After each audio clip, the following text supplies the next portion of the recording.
सर्वेभ्यो देवेभ्यो नमो नमः।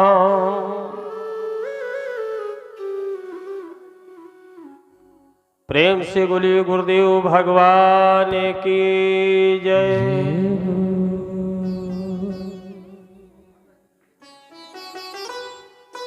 परम भागवत सज्जनों, देवी गायत्री सावित्री स्वरूपा मेरी माता एवं बहनों, देश के कर्णधार ध्रुव प्रहलाद के पावन चरित्रों पर चलने वाले छोटे छोटे बालकों,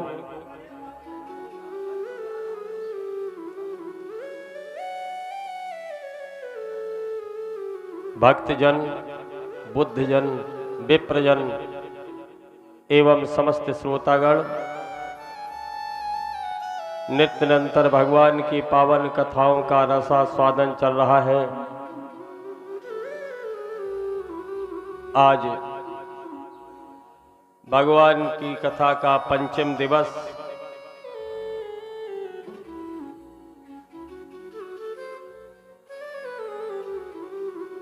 बहुत ही सुंदर ढंग से हम कथाएं सुन रहे हैं। बहुत ही अच्छे भाग्य हैं जो हमें भगवान की पावन कथाओं का श्रवण करने का अवसर मिला।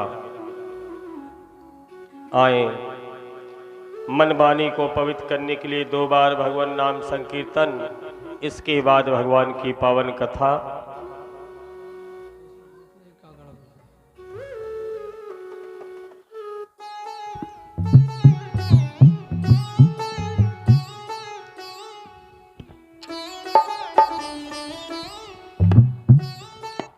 श्री राम जय जय राम, श्री राम जय जय राम, श्री राम जय जय राम, श्री राम जय जय राम, श्री राम जय जय राम, श्री राम जय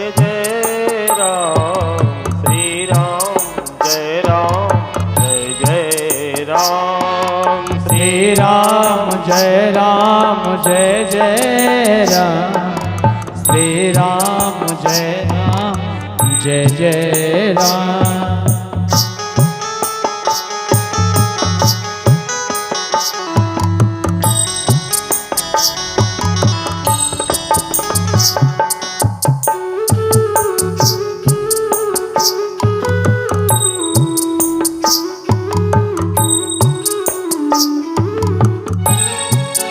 कौशल्या के प्यारे राम, कौशल्या के प्यारे राम, दशरथ राजी दुलारे राम, कौशल्या के प्यारे राम, दशरथ राज दुलारे राम।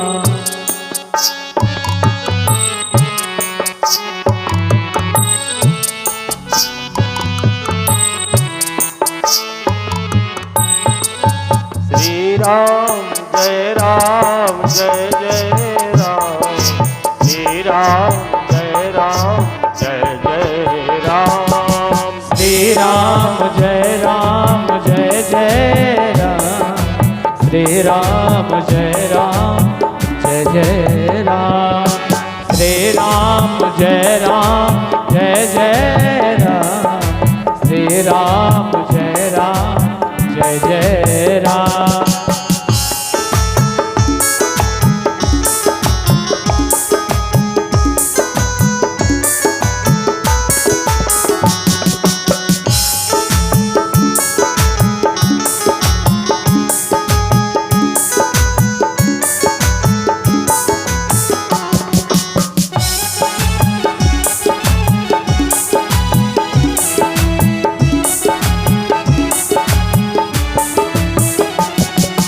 श्री राम जय जय राम, श्री राम जय जय राम, जय जय राम, जय जय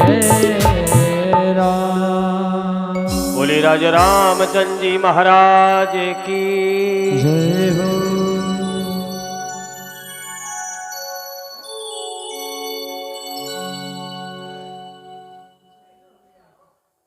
बहुत सुंदर कथा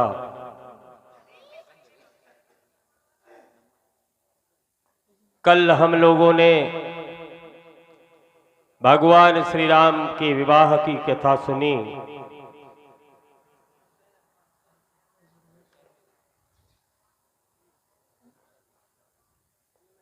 भगवान श्री राम का विवाह होकर जब अयोध्या में आया, जानकी जी जब बहू बनकर पहुंची, आज महाराज दशरथ के घर में चार चार बहुएं आईं। दशरथ जी ने पहले ही दिन ही जाकर के मां कौशल्या से कहा कि पर घर बधू लड़कनी आई, राखई नयन पलक की नाही।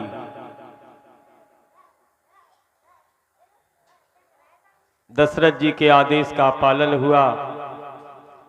बड़े प्रेम पूर्वक से सारा परिवार रहने लगा। लेकिन एक दिन महाराज दशरथ ने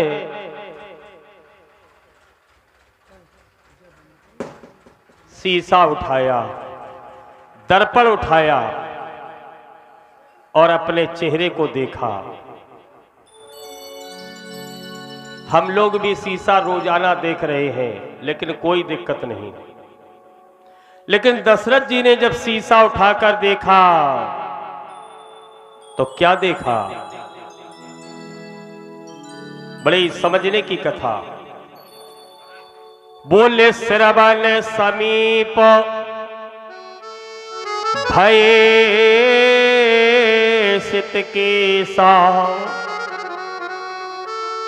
और मनहु जरठ पन अस उपदेशा। दशरथ जी ने शीशा में क्या देखा कि कान के पास के बाल सफेद हो गए, मानो बुढ़ापा आ गया। हम तो जाने ही नहीं पाते कब बुढ़ापा आ जाता है। अब बुढ़ापा जब आ जाए तो क्या करना चाहिए कि चौथे पना जाइए न पुकाननो।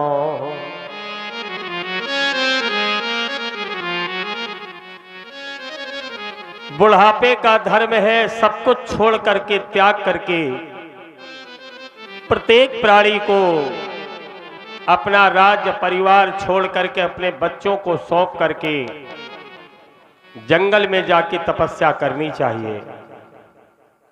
अगर जंगल में ना जा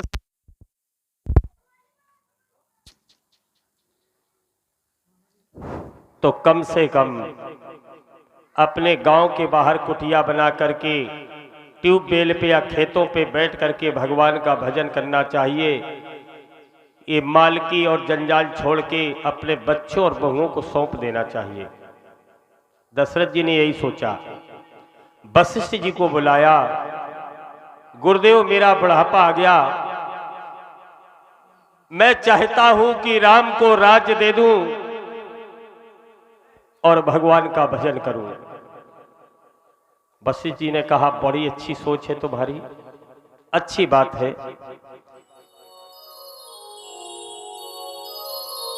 निश्चित हो गया कि परसों राम का राज तिलक होगा। आज रात तिलक की अयोध्या में तैयारियां हो रही हैं, लेकिन इस विषय में दशरथ जी ने अपनी पत्नियों से कोई बात नहीं की, ना कैकेयी से, ना सुमित्रा से, ना कौशल्या से। तैयारियां होने लगी। कैकेयी की एक दासी है जिसका नाम है मंथरा, वो दहेज में आई थी कैकेयी के साथ। उसको ज्यादा अच्छा नहीं लगा।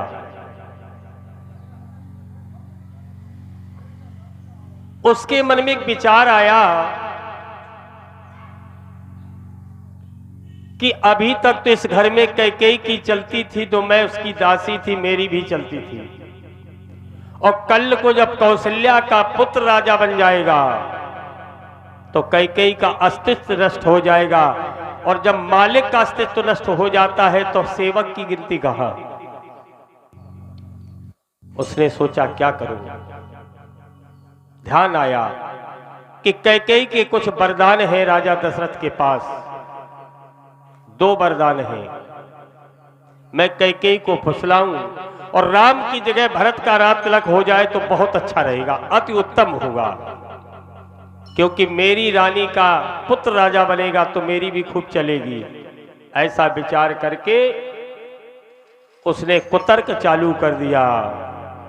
कैकेयी के पास गई, बोली बहन। कैकेयी ने कहा तुम कैसी लग रही हो, रूठी रूठी। अरे आज तो मेरे राम का राज तिलक होना है। कितनी तैयारियां हो रही, अयोध्या सजी है। मंथरा ने कहा तिलक तो राम का हो रहा है, अरे प्रसन्न तो कौशल्या को होना चाहिए। कैकेयी ने कहा मंथरा, इस तरह की अगर बात की तो तेरी जीभ काट लूंगी। कौशल्या से ज्यादा राम मुझे प्यारा है और राम मुझे कौशल्या से ज्यादा प्रेम करता है, मैं ही तो उसकी मां हूं। अरे तुझे कुछ क्रोध है तो ले हार, मैं तुझे एक हार डालती हूं, लेकिन खुश तो हो जा कम से कम मंथरा।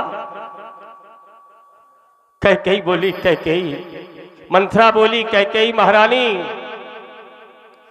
कि ये हार तुम्ही को शोभा दे, मैं हार नहीं लूंगी, क्योंकि मैंने जीवन में हार स्वीकार ही नहीं की है। कैकेयी, तुम्हारी बुद्धि में पत्थर पड़ गए, तुम मुझे हार पिला रही हो, और ये तुम्हें पता नहीं हार अब तुम्हारी होने वाली है। ये हार तुम्हें ही शोभा दे, जो तुम्हारी हार कराएगा। कैकेयी,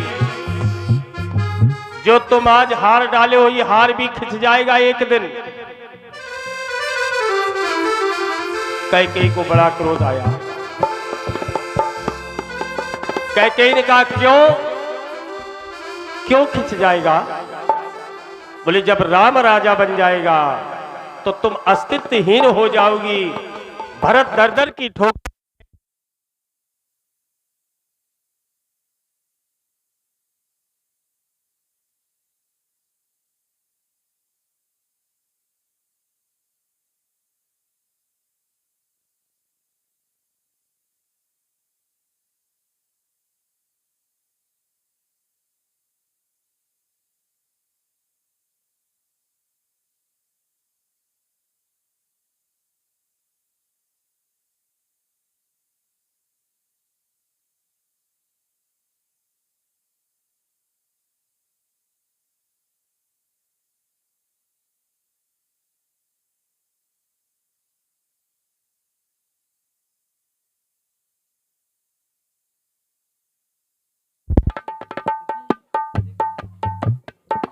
कैकेयी को मंथरा ने बहुत भरा, बहुत भरा। आज कैकेयी के भी मन में बात समझ में आ गई कि अगर राम राजा बन गया तो मेरा भरत दर दर की ठोकरें खाएगा। अब कैकेयी भी मंथरा से कहने लगी, बहन कोई ऐसा उपाय बताओ जिससे इतनी जल्दी ये सब कुछ बिगड़ जाए। मंथरा ने हंस के कहा, बहन तुम्हें याद नहीं तुम्हारे 2-2 वरदान राजा दशरथ के पास हैं। तो कैकेयी ने कहा मांग ले। बोले ना ना ना ना ना, ऐसे ना मांगना, तब तो गड़बड़ हो जाएगा। बोले फिर? बोले वही काम करो, त्रिया चरित्रम पुरुषस्य भाग्यम दैवो न जानाति कुतो मनुष्या। त्रिया चरित्र करो। अब त्रिया चरित्र में क्या है कैकेयी ने अपने जितने गहने थे सब उतार दिए और उतार करके सारे गहने आज कोप भवन में चली गई। अपने घर में तो कोप भवन नहीं है, सही अच्छा है, एक अलग से बना होता तो रोज एक बहू लेटी रहती उसी में है। बहुत अच्छा किया हम लोगों ने कोप भवन नहीं बनाया।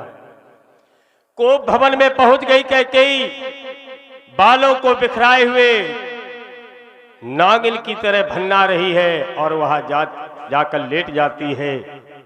महाराज दशरथ को जब ये पता लगा कैकेयी कोप भवन में है, महाराज दशरथ जी डरते डरते कैकेयी के पास गई, क्योंकि सबसे ज्यादा कैकेयी को चाहते थे। कैकेयी से पूछा कि हे तु रानी रिसानी, तुम्हारे गुस्सा होने का कारण क्या है, क्रोध होने का कारण क्या है? कैकेयी कुछ नहीं बोली।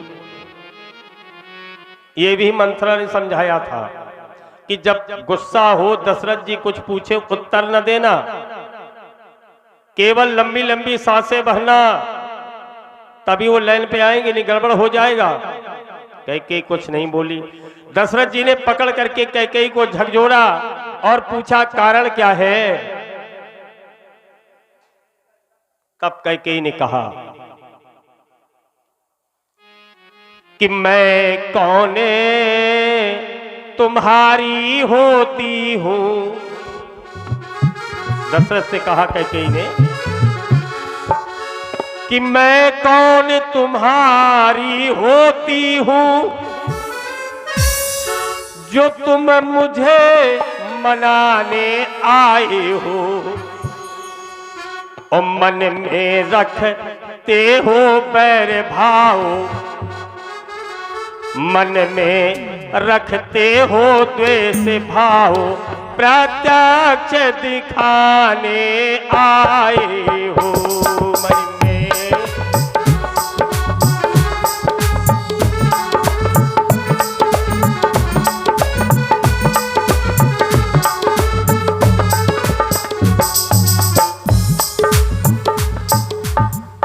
कहा मन में रखते हो बैर भाव, प्रत्यक्ष दिखाने आए हो।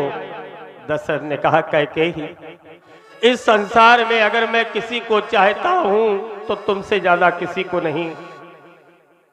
मन की बात तो कहो, कारण क्या है? कैकेयी ने कहा जो मैं मांगूंगी दे दोगे? अरे दशरथ ने कहा दो के चार मांग मक लेहू, एक दो नहीं चार मांग लो। कैकेयी ने कहा नहीं दे पाओगी। बहुत कहा, अंत में कैकेयी ने कहा अगर वरदान ही देना चाहते हो तो सौगंध राम की खा जाओ, राम की सौगंध खा जाओ कि मैं दूंगा तो मैं मांगू। दशरथ जी नहीं जानती थी कैकेयी क्या मांग देगी। दशरथ जी ने कहा मैं राम की शपथ खा के कहता हूं जो कुछ मांगोगी दूंगा। कैकेयी ने कहा सुनो,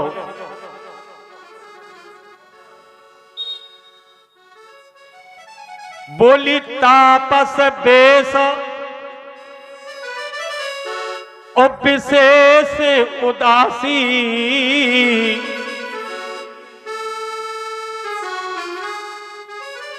इतना कहा। दशरथ जी समझ नहीं पाए। कैकेयी ने सोचा इसको अगर मैं पहले कहूंगी तो गड़बड़ हो जाएगा। कैकेयी रुक गई। बोले फिर बोलो। बोले सुनो। बोले सुनहु प्राणपति भावत जीता, और दूसर बर देव भरत टीका।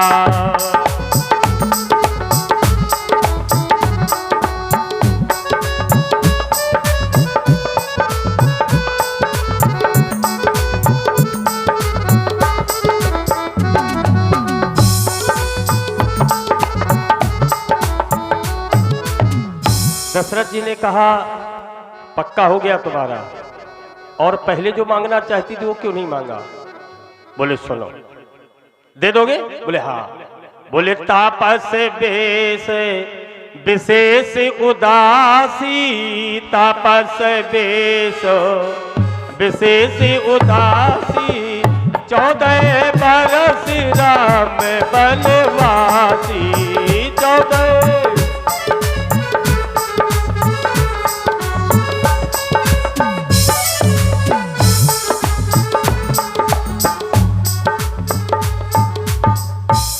जब कहा तापस बेश विशेष उदासी 14 बरस राम बनवासी।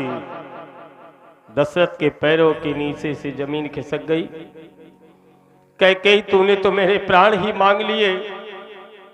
कैकेयी ने कहा आप धीर धुरंधर है, सत्यवादी है, आपने कहा था जो कुछ मांगेंगे देंगे। अब तो मैंने मांग लिया, जो मुझे अच्छा लगा मांग लिया। दशरथ जी आज पैरों पे पड़ जाते कैकेयी के। कहा कैकेयी दूसरा वरदान तेरा मुझे स्वीकार है, मैं राम की जगह भरत को राजा तो बना सकता हूं, लेकिन गऊ जैसे राम को वनवास नहीं। ऐसा मत कर कैकेयी, संसार तुझे जीवन जन्म जन्मांतर तक थूकेगा। कैकेयी ने कहा कुछ भी हो जाए, पहला वरदान तो लेने ही लेना है, दूसरे में भले थोड़ी गड़बड़ी हो जाए। राम को 14 वर्ष का वनवास तो होना ही चाहिए। बहुत समझाया दशरथ जी ने, लेकिन कैकेयी नहीं मानी। दशरथ जी ने कहा ठीक कोई बात नहीं, अगर तू मेरे प्राण ही मांग रही है, राम अगर गया तो प्राण जाएंगे, तेरी जिद है, त्रियाहट है तो कोई बात नहीं। दशरथ जी ने दोनों वरदान दिए और मूर्छित हो जाते हैं। और राम ने देखा पिताजी अब भी नहीं उठे। पहले तो सुमंत गए, सुमंत ने देखा कि सवेरा हो गया, इतना काम पड़ा है, आज दशरथ जी जागे ही नहीं। लेकिन सुमंत ने जब हाल देखा दशरथ जी का, दुखी हो गई, कुछ कह ना पाए। बड़ों की बात है, राजाओं की बात है। लौट कर आ गए। राम ने पूछा चाचा सुमंत पिताजी कहाँ हैं? इशारा कर दिया अंदर है पिताजी। ये भी नहीं बताया कि ऐसा हुआ है, क्योंकि नौकरों को ऐसा नहीं बोलना चाहिए। मंत्री थे ये। राम जी जब गए, राम जी ने चरणों में मस्तक झुकाया। पिता की दशा को देख करके माता से पूछा मैया पिताजी को क्या हुआ? मुस्कुरा के कैकेयी बोली राम राजा तुम पर बहुत स्नेह, बहुत प्रेम है राम तुमसे राजा को। तो राम ने कहा ये तो सत्य है, लेकिन कारण क्या है? बोले कारण इतना है, मैंने इनसे अपने दोनों वरदानों को मांगा। एक वरदान में तुम्हें 14 वर्ष का वनवास और दूसरे में भरत को राज तिलक। राम ने कहा इतनी छोटी सी बात पर पिता को इतना बड़ा दुख हो गया, ये तो आपने बहुत अच्छा किया। मैं भी चाहता था अयोध्या छोड़कर जंगलों में घूमूं, ऋषि मुनियों से मिलूं, और मैं ये खुद चाहता था कि मैं अपने एक किसी भाई को राज सौंप करके ये सब कार्य करूंगा। लेकिन पिताजी इतने, और कोई बात तो नहीं? बोले कोई बात नहीं राम, कोई बात नहीं, इतनी बात है। भगवान श्री राम ने दशरथ के चरणों में शीश झुकाया, बहुत निवेदन किया। दशरथ ने केवल आंखें खोल के एक बार देखा और देख करके इशारा कर दिया राम तुम मेरी आंखों के सामने से हट जाओ राम, क्योंकि जितनी देर तुम यहां रहोगे उतनी ही मेरे प्राणों को निकलने में बाधा होगी। राम चले जाओ, अब मैं इस दुनिया में रहना नहीं चाहता हूं। आज राम जब तैयार होकर चलने लगे, जानकी जी ने भी अनुमति मांगी मां कौशल्या से, लक्ष्मण ने भी कहा मैं राम के बिना नहीं रह सकता हूं। आज तीनों तैयार होकर चले। दशरथ जी ने जानकी की ओर देखा, जो जानकी जनक के यहाँ केवल पालने में झूलती थी, आज वो दर दर की ठोकरें जंगलों में खाएगी। सुमंत से कहा अगर बन जाए तो जानकी जी को वन में घुमा करके लौटा लाना। राम से कहना इतनी पिता की बात तब भी मान ले राम। लक्ष्मण से कहा तुम मत जाओ, अयोध्या सूनी हो जाएगी। लेकिन लक्ष्मण भी नहीं माने। जानकी को समझाने की कोशिश की। जानकी ने कह दिया पिताजी, जिया बिन देह नदी बिन बारी, तैसे ही नाथ पुरुष बिन नारी। राम ने कोशिश की कि तुम माता पिता की सेवा करो, लेकिन जानकी ने कहा मैं पति के बिना कैसे रह पाऊंगी। आज तीनों तैयार होकर चल देते हैं। सुमंत रथ पर बिठाए हैं। सुमंत घोड़ों को हाँकना चाहते हैं, लेकिन हाँक नहीं पा रहे हैं। घोड़े भी जाने के लिए तैयार नहीं राम को ले जाने के लिए। पूरी अयोध्या में हाहाकार मच गया। कौनी अवसर का भयो गयो नारी विश्वास। जहां रात तलक होना था वहां वनवास हो गया। वशिष्ठ को बुलाया। वशिष्ठ जी ने भी कुछ नहीं कहा, क्योंकि वरदान है वो तो देने ही पड़ेंगे। क्योंकि रघुकुल रीत सदा चले आई, प्राण जाए पर बचन न जाई। ये रघुकुल की रीति है। आज तीनों जब चल दिए, इधर वशिष्ठ जी ने कहा सुमंत से जाओ, भरत शत्रुघ्न दोनों ननिहाल में उनको लेके आओ। दशरथ की अवस्था जो ही राम जी अयोध्या से निकले हैं, दशरथ ने राम जी का नाम लिया। बोले राम राम कही राम कही, और राम राम कही राम, और तनु परिहरो रघुबर बिरहे, राव गयऊ सुरधाम। राम राम राम कहते हुए दशरथ ने अपने धर प्राणों को त्याग दिया। राम चले जाते हैं, दशरथ का देहांत हो जाता है। तुरंत ही वशिष्ठ जी ने सुमंत को भेजा, जाओ कैकेय प्रदेश जाओ, उधर से भरत शत्रुघ्न को लेके आओ। भरत जी जब चले, असगुन हो रहे हैं। भरत जी कुछ कह नहीं पा रहे हैं। सुमंत से रास्ते में पूछते हैं कारण क्या है, गुरुदेव ने मुझे क्यों बुलाया है। सुमंत कुछ नहीं कह रहे। अयोध्या के समीप जब भरत जी आए, जिस अयोध्या के किनारे आने पर जय जयकार होती थी, आज वो अयोध्या सूनी सी दिखाई दे रही है। अयोध्या में मानो काली रात्रि का बसेरा हो गया हो। भरत जी अयोध्या के अंदर प्रवेश करते हैं। कोई किसी से कुछ नहीं कह रहा है। सब देवता से ठाड़े साध साध मौन है। बिल्कुल शांत सब लोग खड़े हैं। भरत जी जान गए कोई असगुन हो गया। घर पर पहुंचे, कैकेयी बड़ी प्रसन्न है, बहुत प्रसन्न है। यद्यप दशरथ जी मर चुके हैं। कैकेयी ने मंथरा से कहा आरती जलाओ।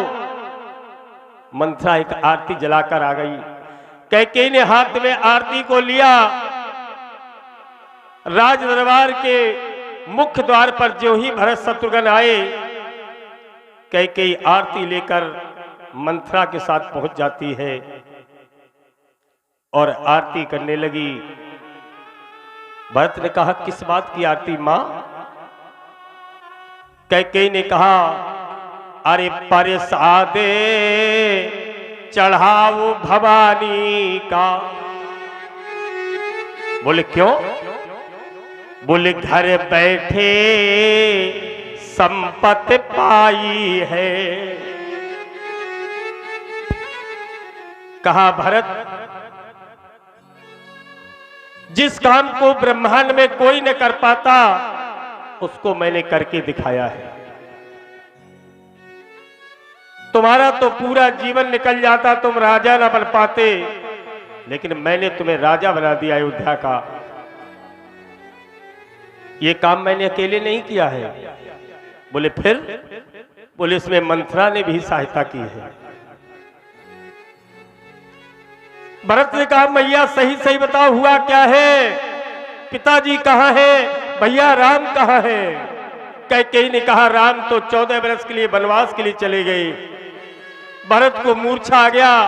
बोले पिताजी कहाँ है? बोले पिताजी स्वर्ग धाम चले गए राम के विरह में। भरत जी ने कहा मां तूने गऊ जैसे राम को वनवास दे दिया, इंद्र जैसे पिता का स्वर्गवास करवा दिया, अब मैं तेरा पुत्र कहने लायक ही नहीं रहा। आज से मैं प्रतिज्ञा करता हूं जब तक मैं जिंदा रहूंगा तुझसे कभी मैं मां नहीं कहूंगा, क्योंकि तू मेरी मां लायक नहीं रही। अरे जिसको राम प्यारा न हो ऐसे जीव को तुरंत ही त्याग देना चाहिए, चाहे क्यों ना पिता हो, चाहे क्यों ना मां हो। जाके प्री न राम वैदेही तजय ताहि कोट बैरी सम यद्य परम सनेही। मैया ये तूने क्या किया? तेरे मन में ये आ कैसे गया कि राम को वनवास दे दूं? ठीक कोई बात नहीं, परंतु तू मेरी मां तो हो ही नहीं सकती, ऐसा न्याय मेरी मां कभी नहीं करती है। और भरत जी रो करके कहने लगे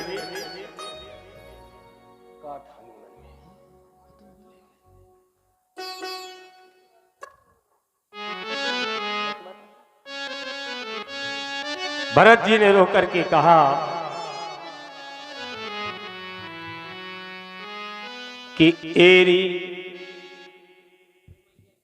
ओ मैया तूने काठानी मन में राम सिया भेजे दैरी बन में। ओ मैया तूने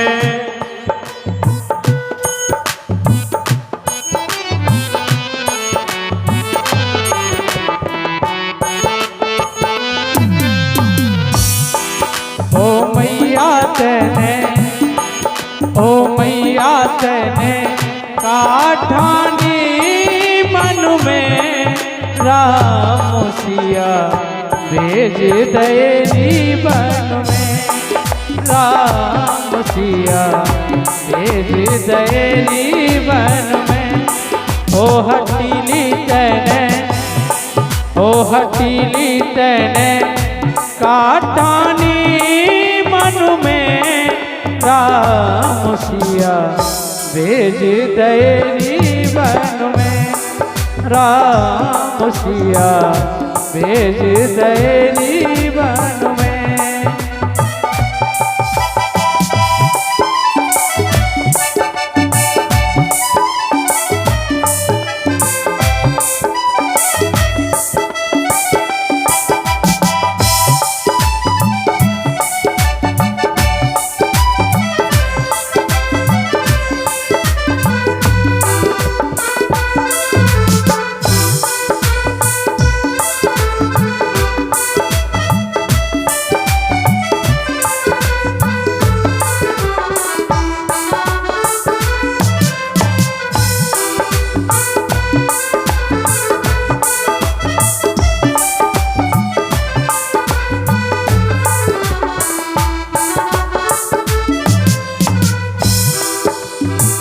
जगत भरत तेरो ही जायो। जगत भरत तेरो ही जायो। अपनो पद तेने आप गमायो। अपनो पद तेने आप गमायो। भरत की नजरन में राम सिया भेज दयरी बन में। ओ हथीली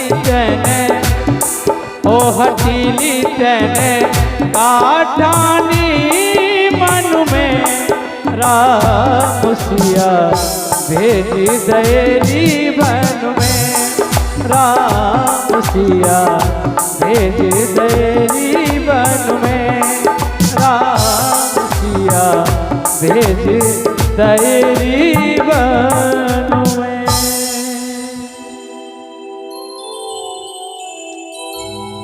हाथों से आरती छूट गई।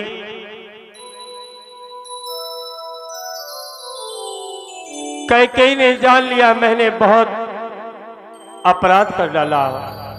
भरत को बहुत समझाया, भरत ने कहा नहीं, अब मैं तो राम से मिलने जाऊंगा। सारी अयोध्या में ढिढोरा पिट गया कि राम से मिलने जिसको भी चलना हो चले। आज राम से मिलने के लिए भरत जी अयोध्या वासियों के साथ चल देते हैं। इधर भगवान श्री राम चलते चलते गंगा के किनारे पहुंच जाते हैं। समय के अनुकूल ही कथा को कहेंगे। गंगा के किनारे पहुंचे, नाव उस पार है और राम जी इस पार है। केवट नाव लिए उस पार खड़ा है।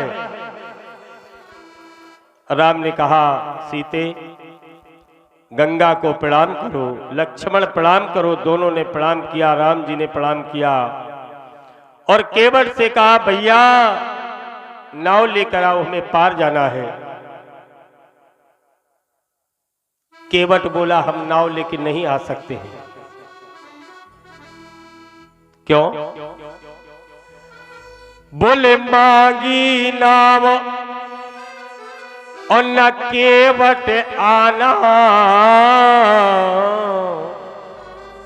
और कहा तुम्हारो मरम में जाना। केवट बोला हम आपके मरम को जानते इसलिए नहीं आएंगे। राम जी ने कहा तुम मेरे मरम को जानते हो? बोले हाँ।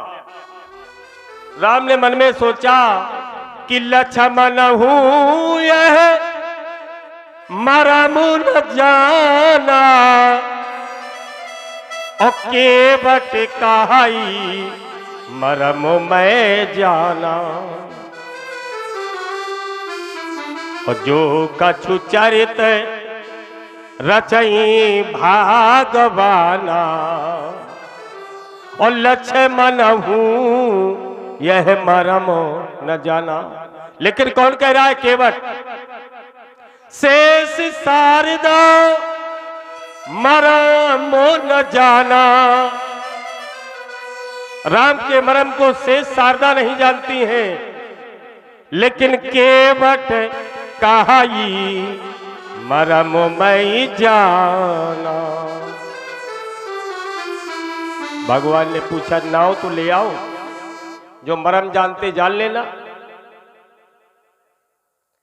हम ये तो नहीं कहेंगे कितने मरम केवट जानता, लेकिन हम वो कहेंगे जो गोस्वामी जी ने लिखा है।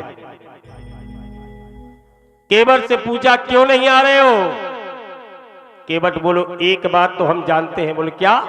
बोले छुअत सिला भाई नारी सुहाई।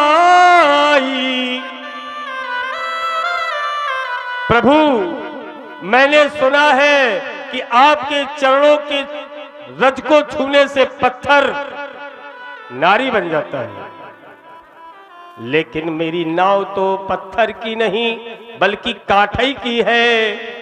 जब पत्थर पिघल सकता है, नारी बन सकता है, तो काठ तो और भी कमजोर होता है। बोले छुअत सिला भाई नारी सुहाई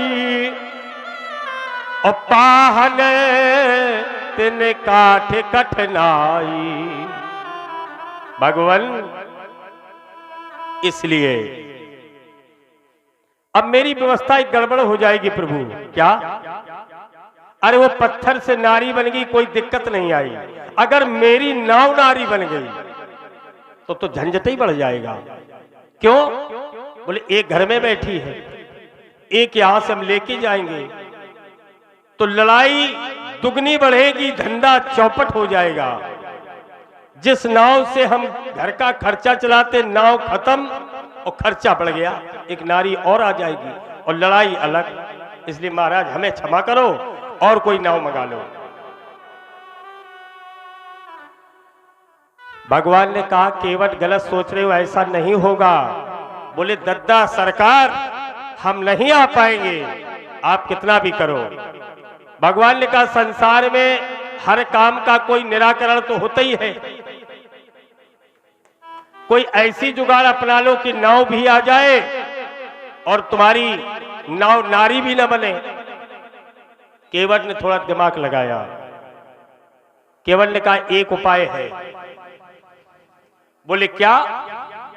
बोले हम नाव लेकर तो आ सकते हैं, चलो कोई बात नहीं, लेकिन हमारी शर्त आपको स्वीकार करनी पड़ेगी। भगवान ने कहा जो कहो सो करे, अंधेरा होने वाला है, हम इस तरफ खड़े, हमें उस तरफ जाना भैया। तो केवट बोला, बोले जो प्रभु पार अवश्य गा चाहू और तो मोही पदों में पखारन कहू। मैं नाव लेकर तो आ जाऊंगा, लेकिन बिना पैर धोए आपको अपनी नाव पे नहीं चढ़ाऊंगा। भगवान ने कहा ठीक कोई बात नहीं, लेके आओ। केवट नाव लेके आया और एक कठौता में पानी भर लाया। अच्छा दिमाग की बात, केवट ने सोचा अगर कठौती में पानी ले गई तो हो सकता ये नारी न बन जाए, तो वो कठौता लेके आया। अगर कठौता में कुछ गड़बड़ होता तो एक आदमी बन जाएगा, तो दोनों तरफ से नाव खेने में आराम मिलेगा। है अकेला था, ये बढ़िया रहेगा। कठौता में जल लाया और ला करके भगवान के चरण धोने के लिए तैयार हो जाता है। ध्यान देना। और राम जी जब चरण धुलाने के लिए तैयार हुए तो बोले सुन केवट के बैन और प्रेम लपेटे अटपटे और बिहसे करुणा ऐन चितय जानकी लखन तन। बड़ी अद्भुत बात वो स्वामी जी ने लिख दी। राम जब पैर धुआने लगे, धुलाने से पहले लखन और जानकी की तरफ देखा है। परीक्षित जी ने कहा ऐसा क्यों किया? भाई पैर तो राम के थे और केवट धो रहा था, इसमें जानकी लखन का मतलब क्या हुआ? बोले इसका एक कारण था। जब सीता जी का विवाह होके आया तो सीता जी एक थाली में पानी लेकर राम जी के चरणों को धोने गईं। लक्ष्मण जी ने सीता जी के हाथ पकड़ लिए कि आप पैर नहीं धो सकती हैं। बोले क्यों? बोले जब से राम जी और मैं हुआ हूं, मैंने जब से सुरत संभारी तब से मैं ही राम के पैर धो रहा हूं और तुम कल से आगे पैर धोने लगी। सीता जी ने कहा नहीं, हमारे पति इसलिए हमारा अधिकार है। बोले हमारे भैया है, हमारा अधिकार है। दोनों में लड़ाई हुई सीता लक्ष्मण में। मैया कैकेयी को बुलाया कि कैकेयी बोली हम कुछ नहीं बता सकते हैं। भाई किसकी कह दे, एक बहू एक लड़का। सुमित्रा कौशल्या किसी ने कुछ नहीं बताया। गुरुदेव को बुलाया, गुरुदेव भी कुछ न बोल पाए। तब राम ने सोचा गुरु जी भी इस समय विस्मय में फंसे हैं, क्या करें। राम जी ने कह दिया लक्ष्मण तुम मेरे दाहिने अंग हो, आज से दाहिना पैर तुम्हारा है। सीता बामंग है, बाया पैर सीता का है। कल से दोनों लोग अपने अपने पैर धो। अब पैर बटे हैं। वो आज सवेरे सवेरे केवट का कह रहा है कि हम धोएंगे। घर में इतनी बड़ी लड़ाई चल रही पैरों के पीछे और केवट। राम ने कहा क्या गड़बड़ काम हो रहा है, ये जाति का मल्ला है और पहले नंबर पैर धोना चाहता है और कहीं जानकी लखन गुस्सा न हो जाए। बोले बेहसे करुणा ऐन और चितय जानकी लखन तन। आदेश मांगा कि पैर धुला ले।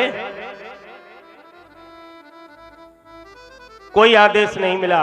राम जी ऐसे ही खड़े, केवट कहता रखो पैर, पैर रखो।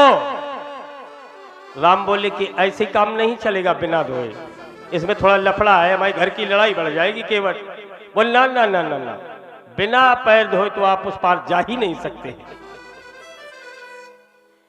केवट बोला कि पद कमल धोए चढ़ाए नाव, न नाथ उतराई चहो, और मोहि राम रावुर आन दशरथ, शपथ सब साची कहो। लक्ष्मण जी वहीं खड़े हैं। केवट क्या रहा, मोहि राम रावुर आन दशरथ, राम तुम्हारी और तुम्हारे बाप की कसम, दशरथ की कसम खा के कहता हूं, मैं जब तक पैर नहीं धो लूंगा तब तक पार नहीं उतारूंगा। लक्ष्मण जी को क्रोध आया, लक्ष्मण जी ने धनुष उठाया। केवट ने देखा, केवट बोला लक्ष्मण, बोले बरु तीर मारे लखन पे, भले लक्ष्मण मुझे बाण मार दे कोई दिक्कत नहीं, बरु तीर मारे ही लखन पे, जब लग न पाई पखारी हो, और तब लगन तुलसी दास नाथ, कृपाल पार उतारी हो। लक्ष्मण भले तुम बाण मार लो, लेकिन मैं जब तक पैर नहीं पखार लूंगा तब तक पार उतारने वाला नहीं हूं। भगवान ने इशारा किया मार न देना। लक्ष्मण धनुष बाण लिए खड़े हैं। केवट ने लक्ष्मण को समझाया कि लक्ष्मण आपको सजा हो जाएगी, 302 लग जाएगा आपको। लक्ष्मण ने कहा क्यों? बोले जब भी कोई कत्ल करता है तो किसी के सामने नहीं करता है, और तब भी उसको सजा हो जाती है, और तुम तो बहुत ही गड़बड़ कर रहे हो। बोले क्या? बोले तुम तो आज कत्ल जज के सामने कर रहे हो, जो दुनिया का जजमेंट करते हैं, न्यायाधीश हैं, उन्हीं के सामने मुझे मार रहे हो। और जब तुम मुझे मार दोगी तो मुझसे जज साहब पूछेंगे तुम्हें लक्ष्मण ने क्यों मारा, तो मैं क्या उत्तर दूंगा जानते हो? बोले सरकार को प्राणन सो प्रिय बंधु, ये सरकार जो खड़े हैं इनके प्राणों से प्यारा भाई जो है, कि सरकार को प्राणनों से प्रिय बंधु, मोहि आज बाणो सो मारत है। कौन मार रहा है? सरकार का भैया। ओ मरता हूं मैं सोचे गंगे के तीरों, ओ शरीर से प्राण से धारत है। मरता हूं मैं गंगे के तीरों,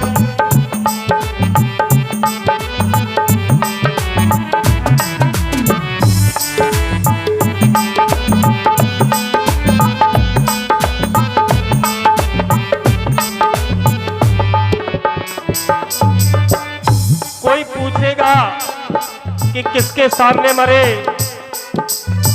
समूह है जिसके अपनीत सुनो,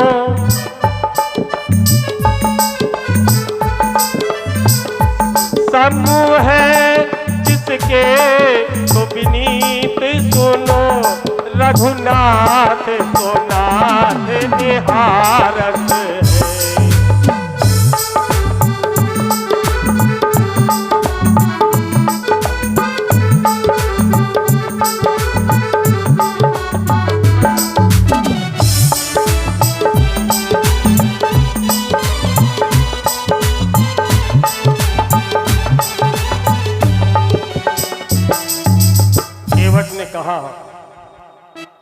जब पूछा जाएगा किसके सामने लक्ष्मण ने तुम्हें मारा, तो मैं कह दूंगा रघुनाथ जी ने खुद देखा मारते।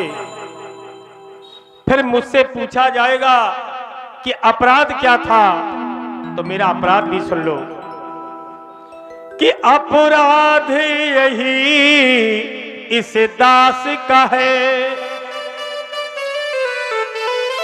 क्या कि अपराध यही इस दास का है, और प्रभु के पद कमल पखारत है।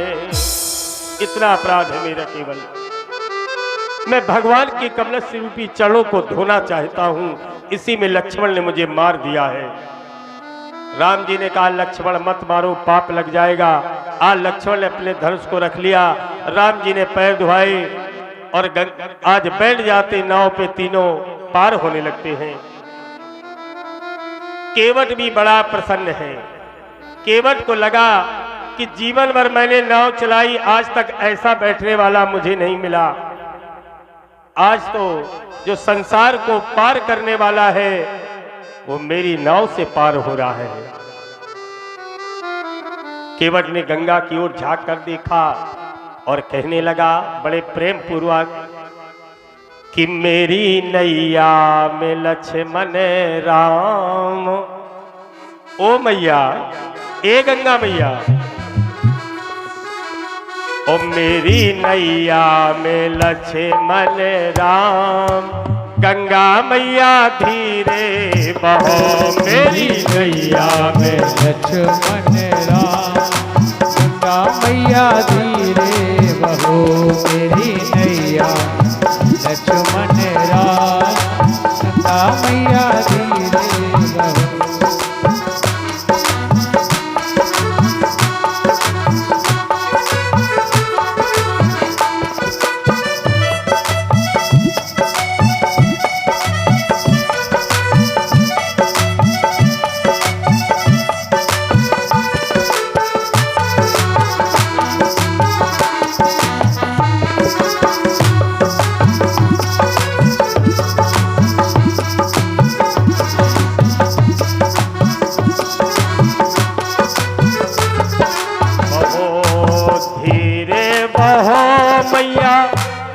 बहो धीरे बहो मैया,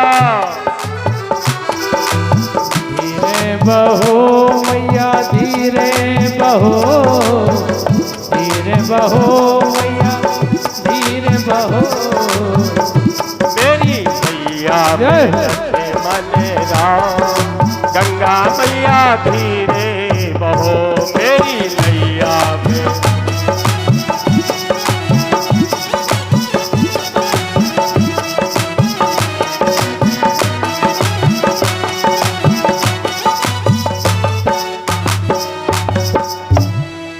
पार लग गई। केवट उतर दंडवत कीन्हा, प्रभु सकोच यही कह कछु नहीं दीन्हा। भगवान को लगा इसको हमने कुछ नहीं दे पाया, इसने पार किया है, नाव की पार कराई और बालों की बनवाई, ये जरूर देना चाहिए। अगर कहीं बाल बनवाओ, कटिंग कटाओ तो उसके पैसे जरूर दो, और नाव से अगर पार हो तो उसके भी पैसे दो, भले कम दो। भगवान राम ने कहा मैंने कुछ नहीं दिया, धन्य है मां जानकी। राम के पास कुछ था भी नहीं। जानकी जी ने क्या किया?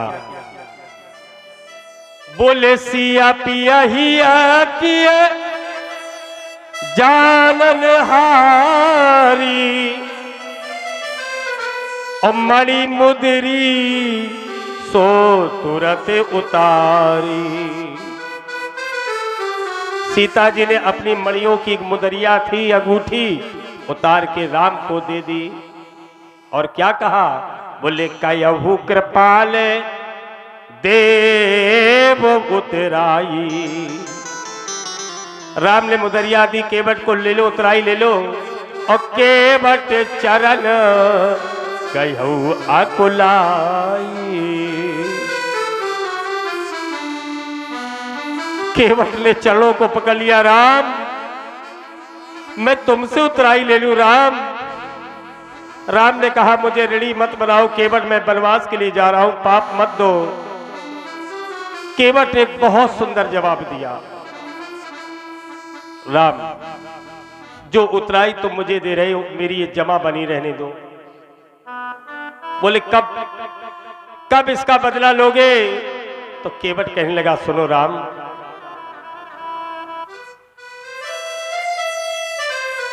बोले, तुम तो तरन कुल पालन करैया हो, ओ हमहू तरन कुल के पालन करैया है।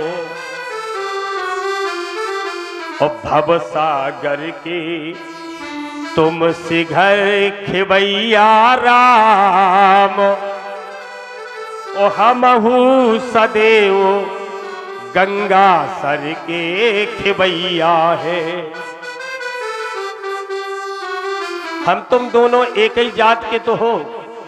अरे हम गंगा से पार करते हैं और तुम भवसागर से पार करते हो। केवट तो दोनों हो। इसलिए प्रभु कि हम तुम भैया एक कर्म के करैया है, और केवट से केवट न लेत उतरैया है। केवट से केवट न लेत उतरैया है। राम, मैंने तुमको जमुना गंगा से पार किया, तुम मुझे भवसागर से पार कर देना। क्यों? बोले, मैं गंगा तट का माझी हूं, कि मैं गंगा तट का माझी हूं, और तुम भवसागर के केवट हो। हाँ, तुम भव सागर के केवट हो, और मैं गंगा जी के तट पर हूँ। राम, कि मैं गंगा जी के तट पर हूँ, तुम भवसागर के तट पर हो। मैं गंगा जी के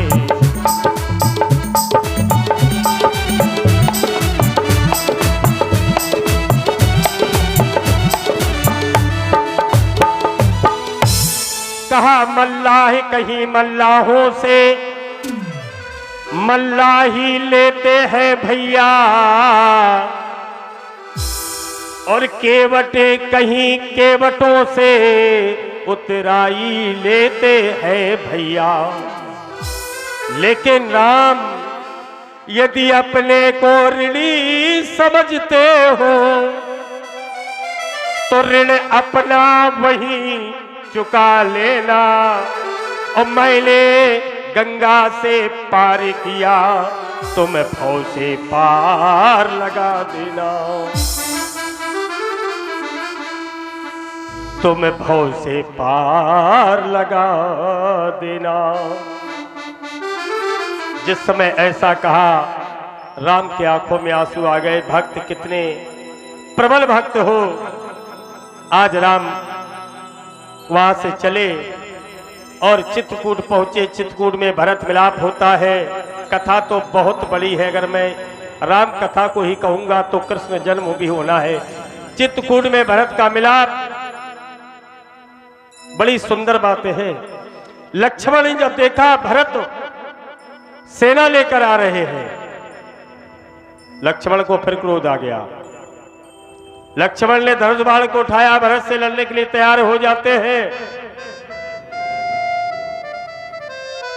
राम ने समझाया, लक्ष्मण, भरत हमसे लड़ने नहीं मिलने आ रहा है। भरत जी की दशा कैसी है? बोले, नंगे थे पांव बाबले के। भरत जी जब राम से मिलने गए, पैरों में कुछ नहीं है, कि नंगे थे पांव बाबले के, ओ कीचड़ मिट्टी से लिसे हुए। ये दशा है। और कुछ रक्त बह रहा था उनसे, पैरों से खून चल रहा भरत के, कि कुछ रक्त बह रहा था उनसे, कांटे भी थे कुछ चुभे हुए, कुछ रक्त बह रहा।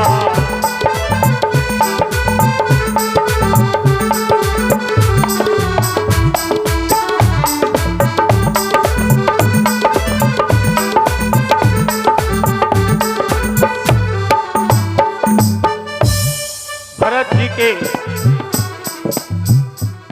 नंगे पैरों में कीचड़ लिसा हुआ है और पैरों से रक्त बह रहा है। ऐसे भरत जी को देख करके राम जी ने दौड़ करके जाकर अपने छाती से लगा लिया, भैया भरत, भैया भरत।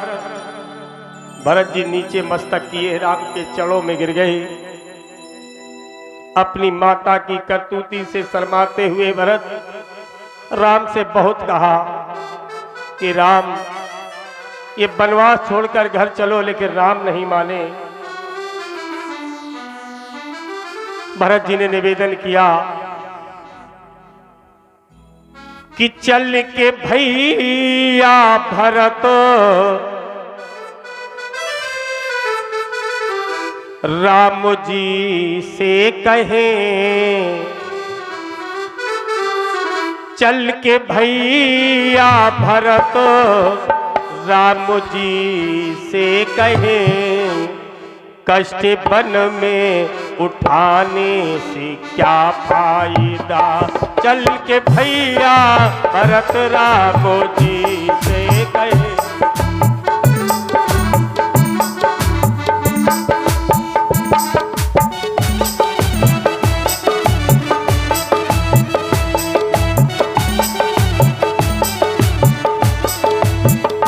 चल कर भैया अयोध्या के राजा बनो, चल के भैया अयोध्या के राजा बनो, चल के भैया अयोध्या के राजा बनो।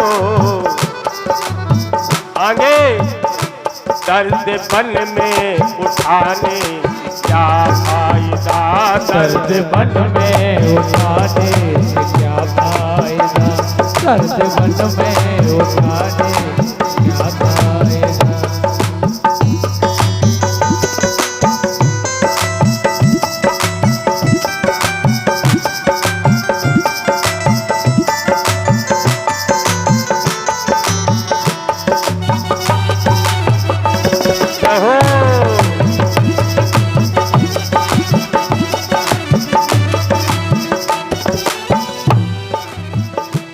भरत जी ने बहुत समझाया, लेकिन राम जी वापस नहीं हुए। जब राम जी वापस नहीं हुए, भरत जी राम की खड़ाऊ लेकर के अयोध्या वापस हो जाते हैं। इधर राम जी आगे चले, सबरी के आश्रम में भगवान श्री राम पहुंचे। इतनी बड़ी भक्ता थी कि रोजाना राम की आशा में फूल बिछाती थी और शाम हो जाती थी, लेकिन राम नहीं आते थे। ऐसे करते करते सवों सालें बीत गई, लेकिन राम नहीं पहुंचे। लेकिन गुरु ने कहा था, सबरी, मातंग ऋषि की शिष्या थी, उसने कहा था, सबरी, एक ना एक दिन राम तुम्हारी कुटिया में जरूर आएंगे। आज गुरु के वचनों को धारण किए हुए सबरी फूल बिछा के तैयार हुई थी, राम की आशा लगाई थी। तब तक भगवान श्री राम पहुंच जाते हैं।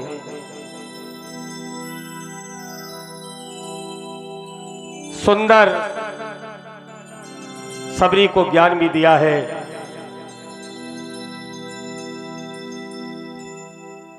भक्ति दी है, नवधा भक्ति का ज्ञान दिया।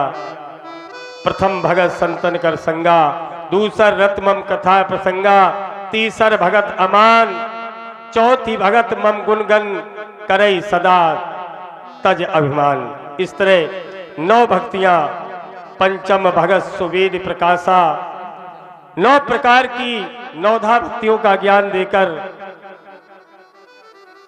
सबरी को ज्ञान दिया। इधर महाराज इसी बीच में मैया जानकी जी का भी हरण हो जाता है। और जब जानकी का हरण हुआ, जानते हैं मारीच के द्वारा, मारीच सोने का हिरण बन के आया और आने के बाद जानकी की कुटिया के सामने घूमने लगा। जानकी ने राम से कहा, ये सोने का हिरण है, इसको मार करके इसकी छाल लेकर आओ, इसकी खाल लेकर आओ। राम ने बहुत समझाया कि संसार में एक तो सोने का हिरण नहीं होता है, और अगर सोने का होता है तो वो चलता नहीं है। लेकिन विपरीत काले विनाश बुद्धि जानकी ने किसी की नहीं मानी और राम को भेज दिया मारने के लिए। राम ने ज्यों ही मारीच को मारने के लिए गए, मारीच ज्यों ही मरा, उसने हा लक्ष्मण, हा लक्ष्मण इस तरह से आवाजें की, हा सीते। सीता ने समझा कि राम किसी आपत्ति में है, सीता ने लक्ष्मण को भी भेज दिया। रावण ने एक साधु का वेश बनाया, कपटी साधु बनकर के, और सीता का हरण कर लेता है। अगर राम की ही कथा हम कहेंगे तो श्रीमद् भागवत महापुराण की कथा नहीं कह पाएंगे। अगर इसी कथा को कहा जाए तो 2-3 दिन लग जाएंगे। इसलिए सीता का हरण हुआ। हरण होने के बाद भगवान श्री राम का सुग्रीव से मिलाप हुआ, और मिलाप होने के बाद महाराज बहुत बड़ी सेना सुग्रीव की लेकर के मित्रवत व्यवहार करके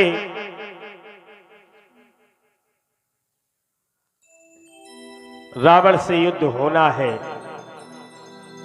लेकिन आप कह रहे हो एक बीच में बात हम अभी छोड़ रहे हैं, उसको तो बताना ही है।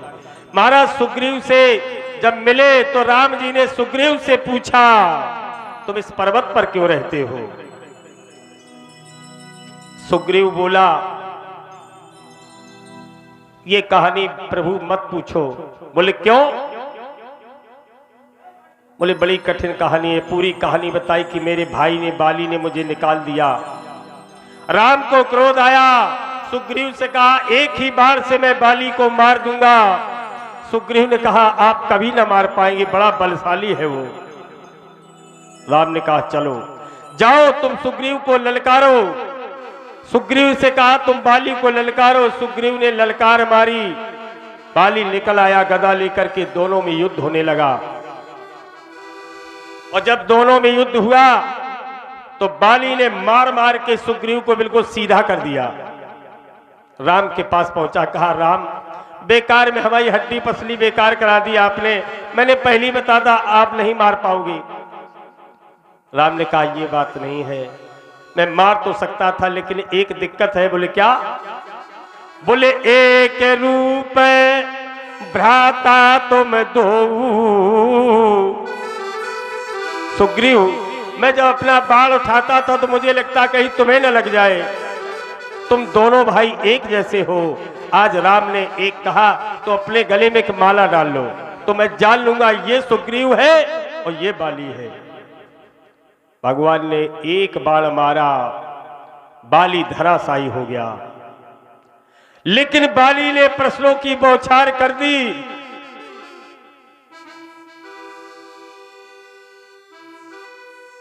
बाली ने प्रश्नों की बौछार कर दी। राम बड़ी सुंदर बात है।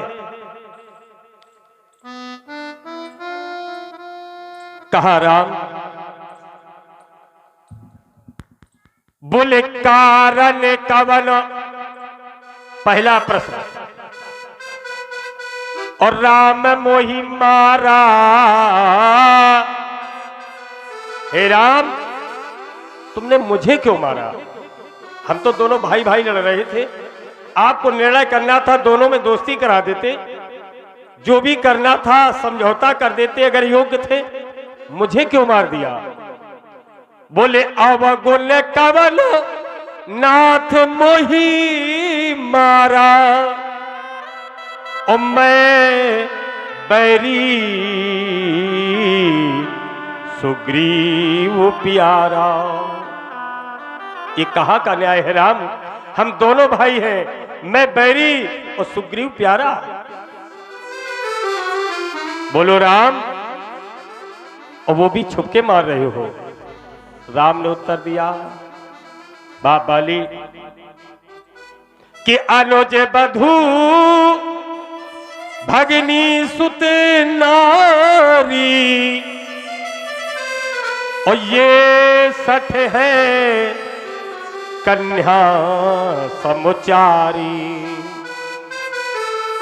और इन्हीं को दृष्टि बिलो कही जोई, और ताही बधे कछु पाप न हुई। बाली, मैंने बैर भाव से नहीं मारा, लेकिन अपने छोटे भैया की पत्नी अनुज बधू भगनी सुत नारी, बहन के पुत्र की पत्नी भनिज बहू, ये सठ है कन्या समुचारी।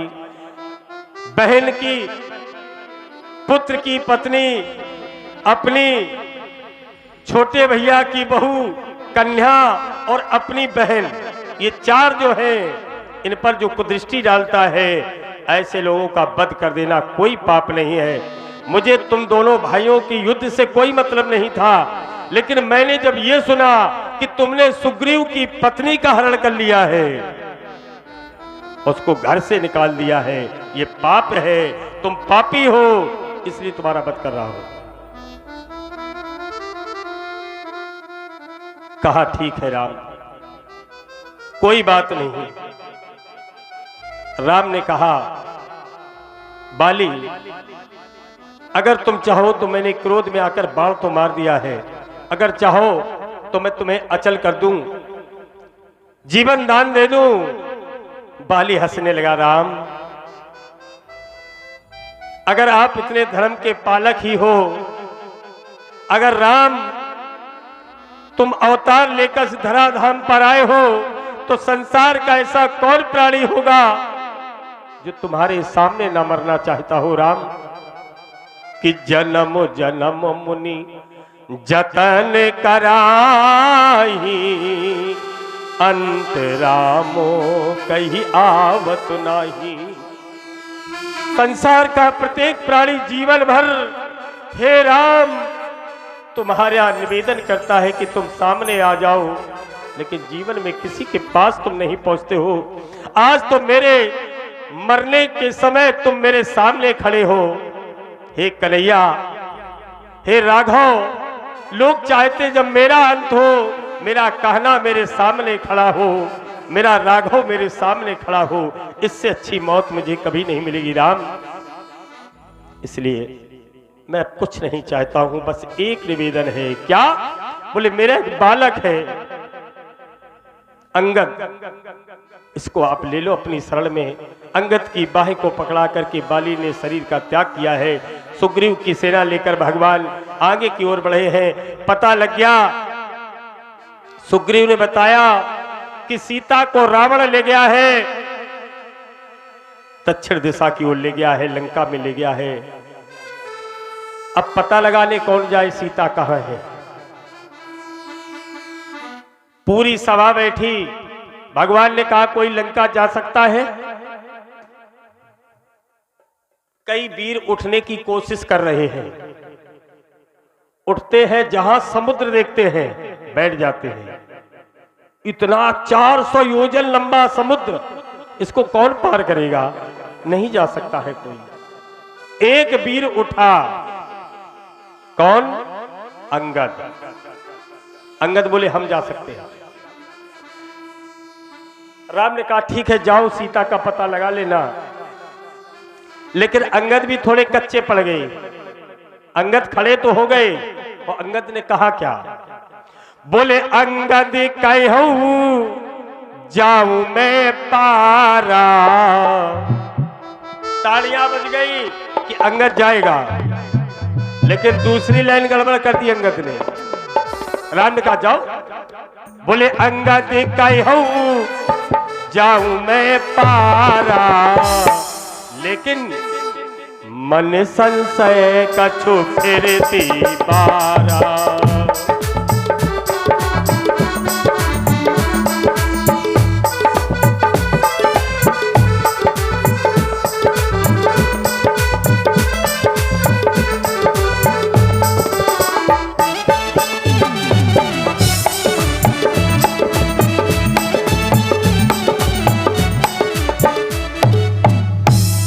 अंगद ने कहा प्रभु राम मैं जा तो सकता हूं लेकिन लौट नहीं पाऊंगा।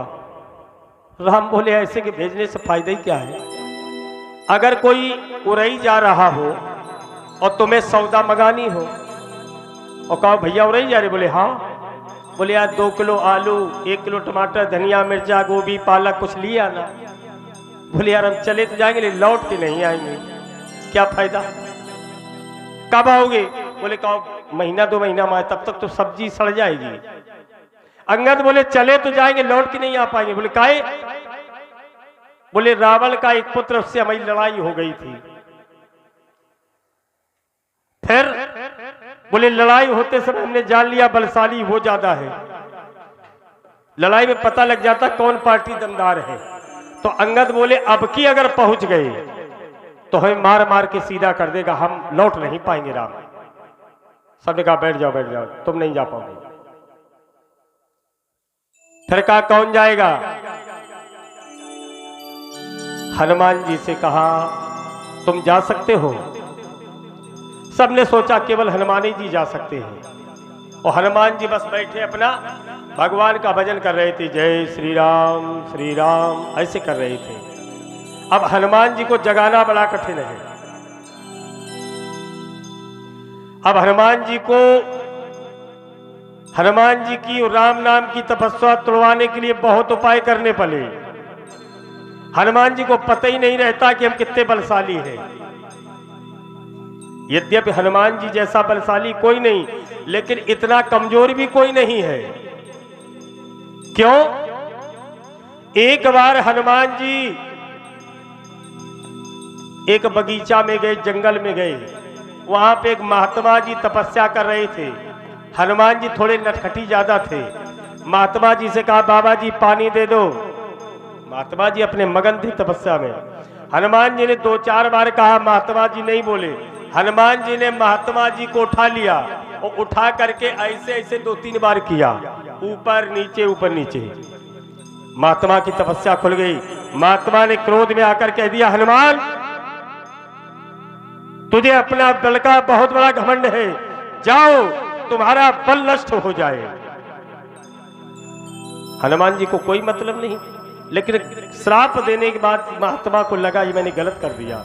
महात्मा जी ने बुलाया, बोले इधर आओ। किसके पुत्र हो। बोले अंजनी के पुत्र है, पिता पवन देव है। कल बेटा बड़ा गड़बड़ हो गया, मैंने तो इतना बुरा श्राप दे दिया, आज के बाद तुम बलहीन हो जाओगे। हनुमान जी ने कहा आपने तो श्राप दिया, हम क्या करें, हम तो बच्चे थे। महात्मा जी ने कहा श्राप तो दे दिया, लेकिन एक बात है कि अगर तुम्हारा बल कोई तुम्हें ध्यान दिलाएगा तो उतना ही बल तुम्हारा हो जाएगा जितना था पहले, और अगर किसी ने बल का ध्यान नहीं दिलाया तो तुम बलहीन रहोगे। ये एक छोटा सा पश्चाताप भी हो गया। और महात्मा जी ने कहा कि जब भी कोई अच्छा काम करना हो तो जितने भी लोग हैं, जब तुम्हारे बल का तुम्हें ध्यान दिलाएंगे, तुम्हारी पूजा तुम्हारे बल का ध्यान दिला कर करेंगे, तो करने वाले का भी काम सफल होगा, आप भी बलशाली हो जाओगे। इसलिए जब हनुमान चालीसा हम पढ़ते हैं तो हनुमान जी के बल का ध्यान दिलाते हैं। और इधर क्या हुआ, राम जी के साथ जितने भी बानर हैं वो क्या करने लगे। बोले पवन तन है तुम पवन समाना, बुद्धि विवेक बल पोथी निधाना।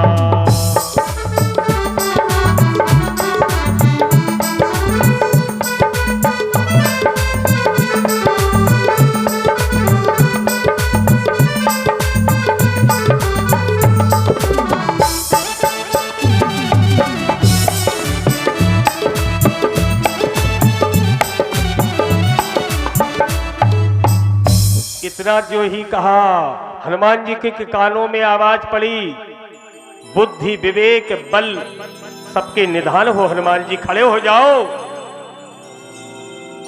इतने में आंखें खोली और एक लाइन और कह दी, क्या? बोले कवन सो काज कठिन जग माही, जो नहीं होए तात तुम, जो नहीं होए तात तुम पाही।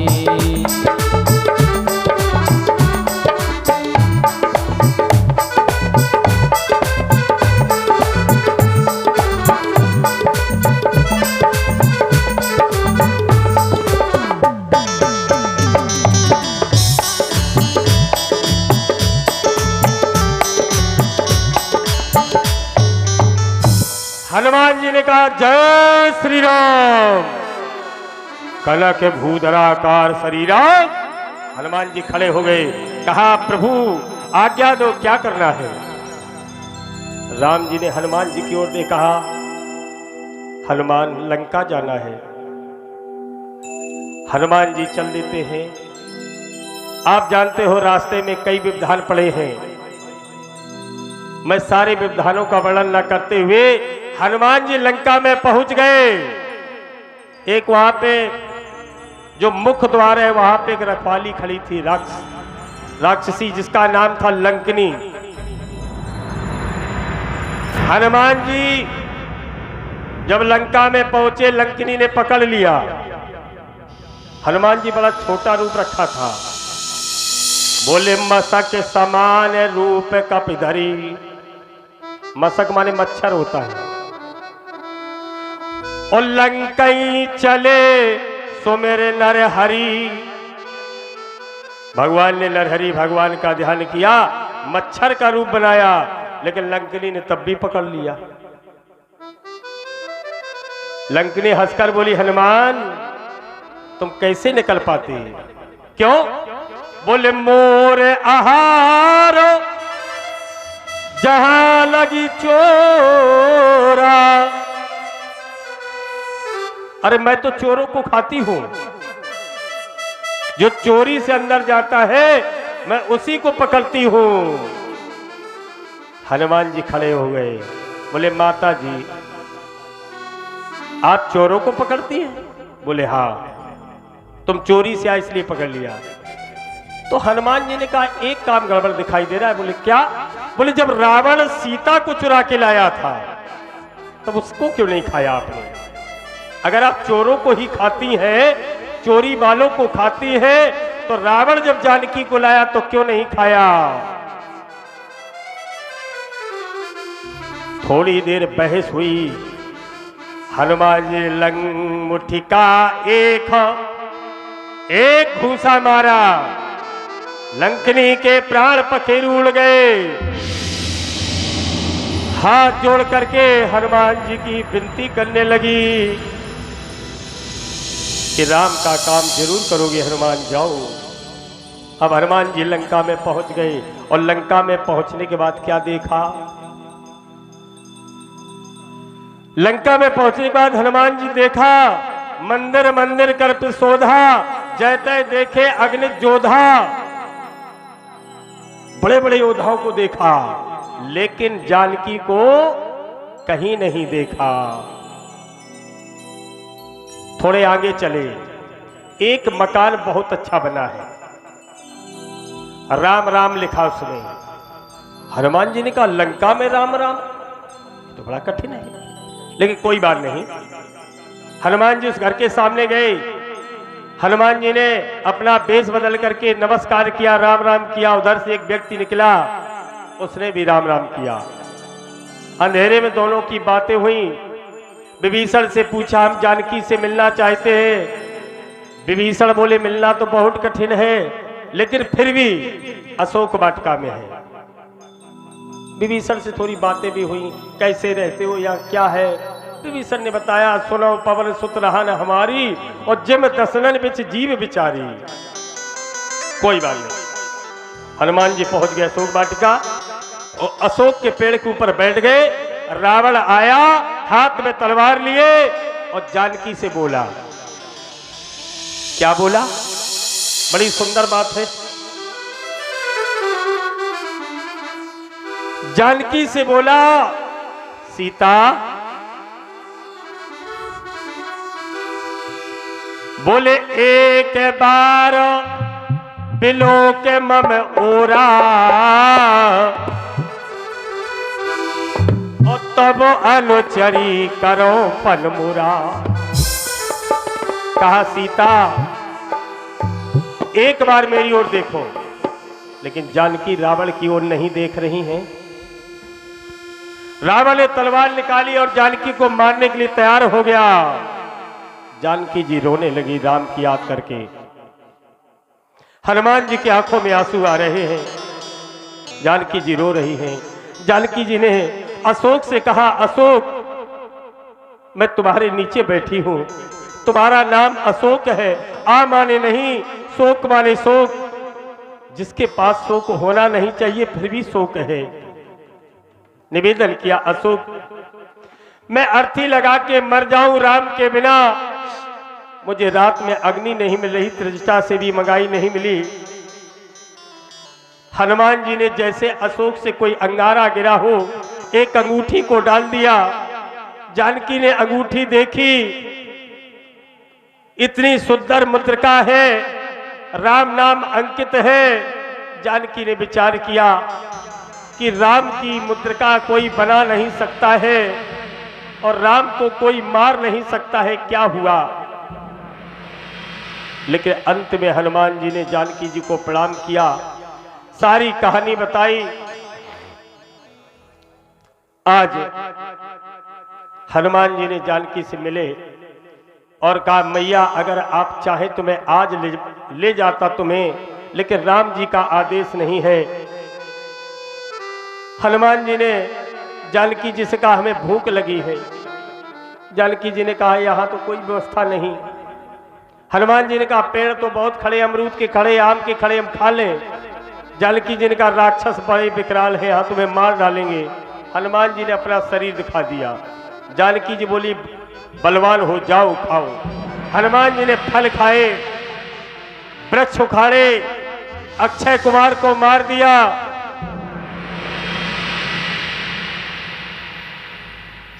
लौट कर आई। जानकी जी कहने लगी, हनुमान जब जाओ चूड़ामणि उतार के दे दी और एक बात कही कि अयोध्या नाथ से जाकर, हनुमान कि अयोध्या नाथ से जाकर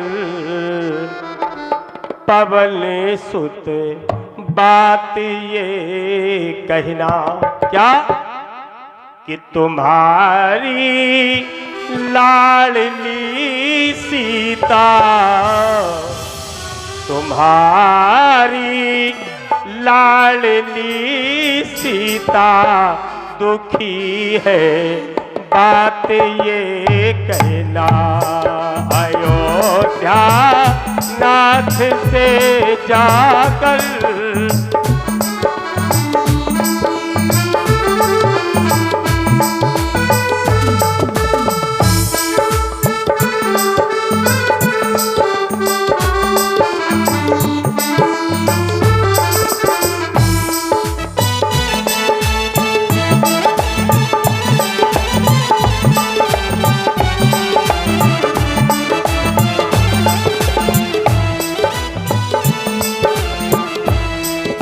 हनुमान जी से जानकी ने रोकर कहा, चूड़ामणि उतार के दी। हनुमान जी लौटकर रामादल में पहुंच गए।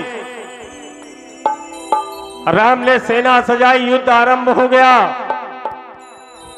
युद्ध में लक्ष्मण जी और मेघनाथ का युद्ध आरंभ हुआ। आप कहेंगे और एक काम बाकी रह गया था बीच में, समय बहुत कम लग रहा है।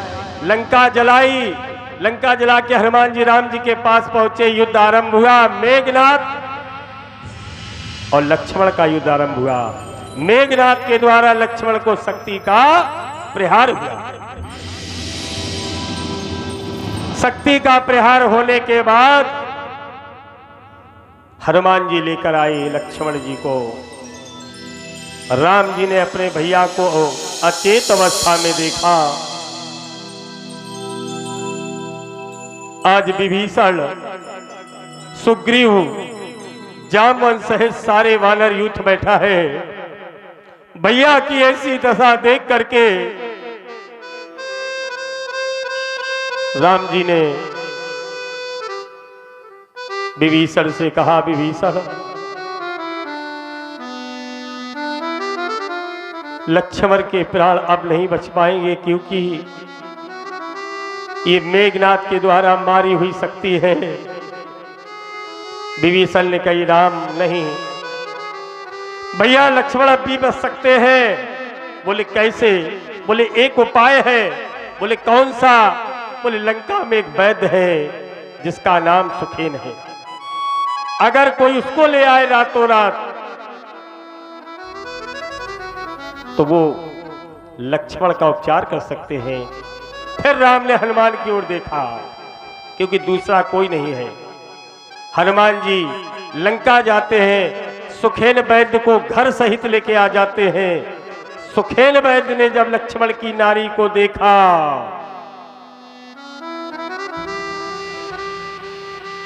वैद्य उठ बैठा।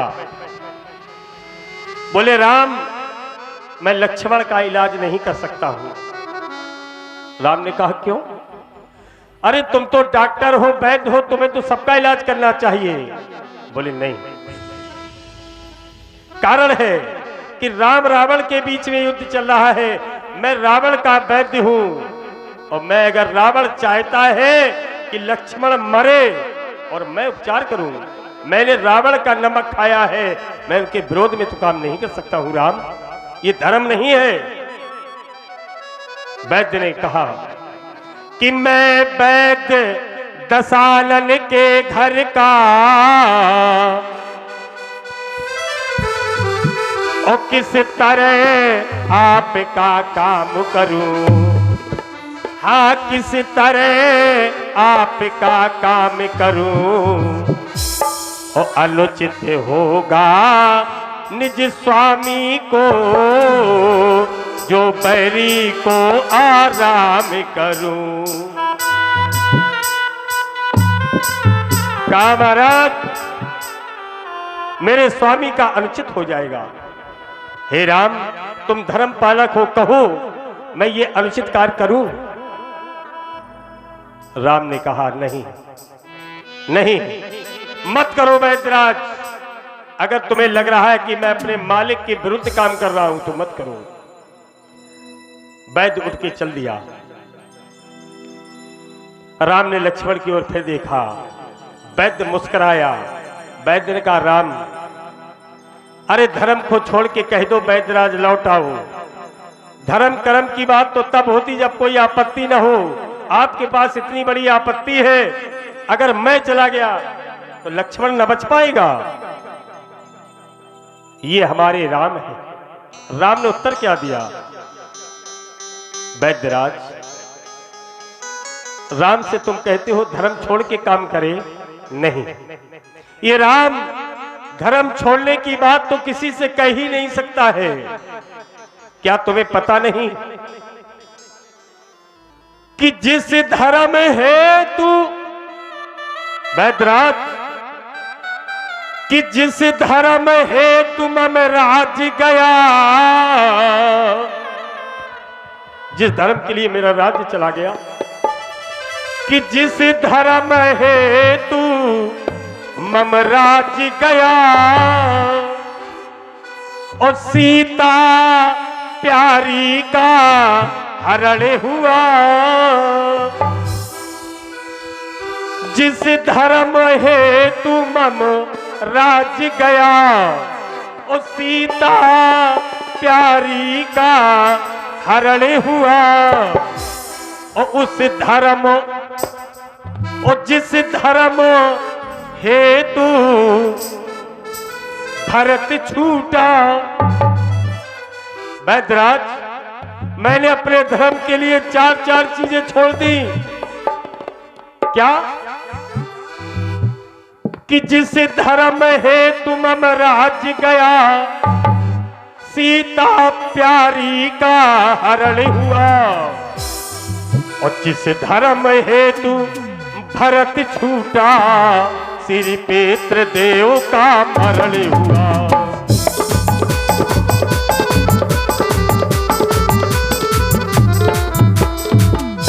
अरे उस धर्म शस्त्र पर लक्ष्मण भी, जब चार चार चीजें मेरी चली गई, अगर लक्ष्मण भी मरे तो मर जाए। अरे उस धर्म शास्त्र पर लक्ष्मण भी, यदि मर जाए तो मर जाए, पर आवाज यही होगी मेरी, ये धर्म नहीं जाने पाए।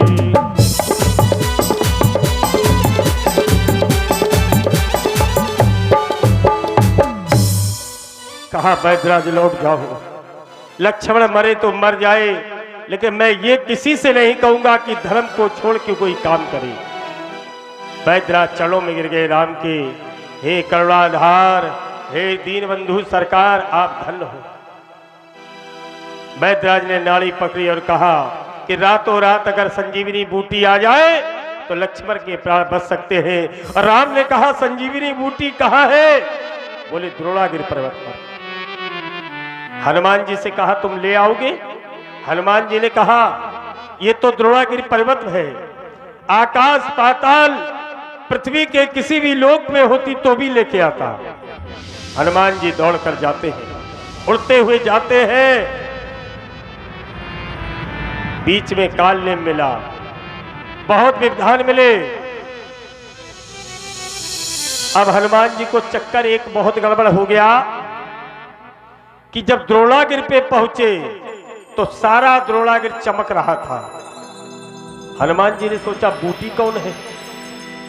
हनुमान जी ने बूटी तो न ढूंढ पाई, पूरा द्रोणागिरि पर्वत ही उखाड़ लिया। इधर राम की क्या दशा है। राम ने जिस समय लक्ष्मण की ओर देखा, सवेरा होने को आया, हनुमत नहीं आए। राम रोकर के कहने लगे कि लगता है द्रोणागिरि तक भी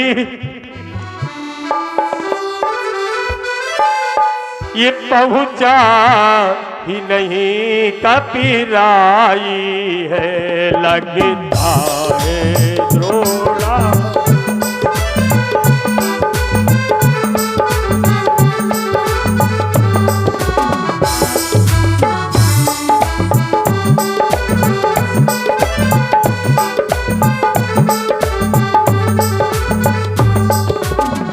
राम जी ने कहा लगता है हनुमान द्रोणागिरि तक नहीं पहुंच पाया, अब लक्ष्मण नहीं बच पाएगा।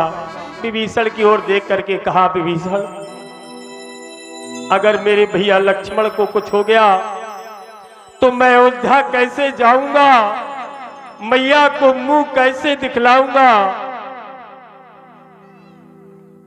जब मेरी मां सुमित्रा दौड़ती हुई लक्ष्मण के लिए आएगी तो मैं क्या क्या कह के जवाब दूंगा।